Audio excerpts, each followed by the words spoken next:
A comarca de Caldas levou a peor parte do paso da borrasca Joseph polas Rías Baixas. Cuntis foi un dos municipios que se veu máis afectado. As fortes chuvias causaron inundacións en varios puntos pola crecida do río Gallo. Un dos puntos críticos foi o lugar de Calvos, onde houbo asolagamentos nalgunha vivenda. En Caldas, situación límite tamén pola crecida dos ríos. Así baixaba o Umia polo centro da vila. As bombas de achique traballaron arreo na Praza do Camiño, por exemplo. Con todo, rexistráronse inundacións en varios puntos, como a zona da Tafona.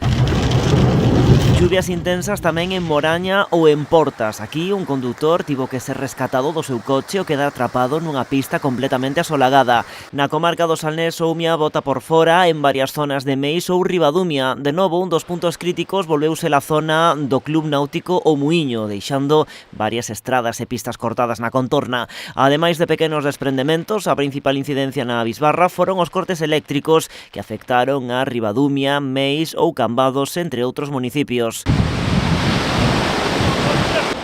Aquí ao porto de Tragobe, igual que a Ponte da Illa, chegaron varias bateas que se soltaron durante a noite. En Sanxenxo, entre tanto, desprendeuse parte da cuberta do cuartel da Garda Civil. Con esta forza baixaba a auga polas fervenzas da Barosa, en Barro. Na comarca de Pontevedra tampouco houbo que lamentar ningunha incidencia grave, máis alá dos clásicos desprendementos, cables soltos ou árbores caídas.